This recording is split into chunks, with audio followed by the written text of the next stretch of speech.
राम राम किसान बंधुओं।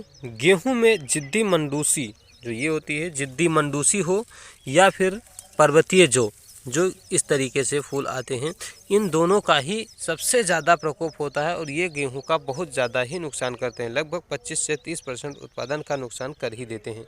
इसके लिए हम अनेकों बार अनेकों प्रकार की महंगे से महंगी दवाइयाँ प्रयोग करते हैं, खरपतवार नाशक डालते हैं, लेकिन कोई भी फ़ायदा नहीं देखने के लिए मिलता है। जैसा कि आप इस खेत में भी देख रहे हैं, आपको ये जंगली जई भी दिखाई पड़ रही है, इसमें आपको मंडूसी भी दिखाई पड़ रही है। तो इसमें भी एक स्प्रे हुई है, लेकिन इसके बाद में भी ये ऐसी अवस्थाएं बनी हुई हैं। तो ऐसे मैं आपको तरीके बता रहा हूं आज, जिसमें इसकी परमानेंट छुट्टी हो जाएगी, वो भी बिना खरपतवार नाशक डाले हुए। और अगले साल इसमें कोई भी आपको खरपतवार नाशक डालने की ज़रूरत नहीं है, ना ही कोई खर्चा उठाने की ज़रूरत है। बस थोड़ी सी मेहनत करनी है। आपको करना क्या है कि आप इस समय जाइए गेहूं के खेत में और आप देख सकते हैं, जैसा कि इसमें मंडूसी में भी फूल आ रहे हैं, जो जंगली जई है इसमें भी फूल आ रहे हैं। तो इसे आप बहुत ही आसानी से खेत में घुसते ही पहचान जाएंगे। तो इनको करना क्या है, एक प्रकार से ऐसे पौधे सहित पूरा पौधा ही इस प्रकार से निकाल लीजिएगा और इसे इकट्ठा करके एक जगह ला करके ऐसी जगह में फेंक दीजिए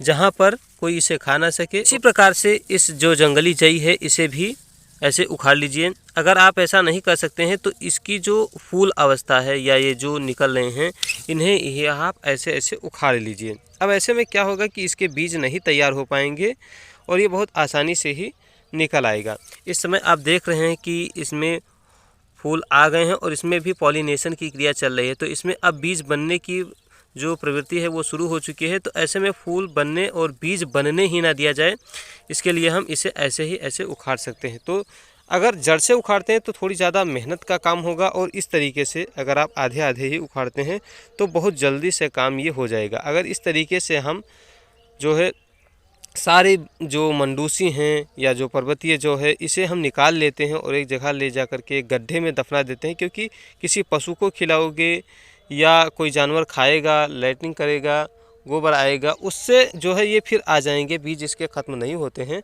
तो इसलिए किसी गड्ढे में इसे खोद करके और उसे दबा दीजिए, जिससे कि कोई जानवर खा भी ना सके और ये पूर्णतः निजात आपको इस तरीके से मिल जाएगी। अगर आप हार्वेस्टर से कटाई कर रहे हैं तो आप तो चिंता मुक्त हो सकते हैं, लेकिन अगर आप हाथ से कटाई करके थ्रेशर से मड़ाई का काम करते हैं तो कुछ संभावनाएं फिर भी रह जाएंगी।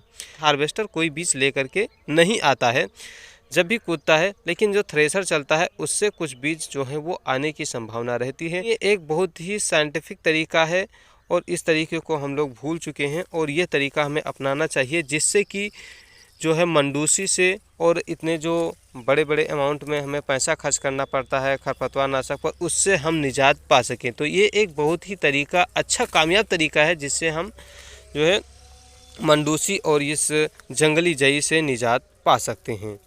उम्मीद करता हूँ ये जानकारी आपके लिए काफ़ी ज़्यादा उपयोगी रही होगी। और अगर आप खरपतवार नाशक डाल करके भी परेशान हो गए हैं तो ऐसे समय में आप अपने गेहूं की फसल में जाएंगे और देखेंगे, अगर इस तरीके से मंडूसी या जंगली जई दिख रही है तो उसे आप उखाड़ कर और गड्ढे में दफना देंगे।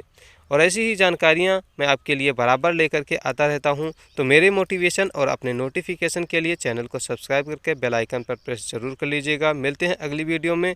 जय हिंद, राम राम।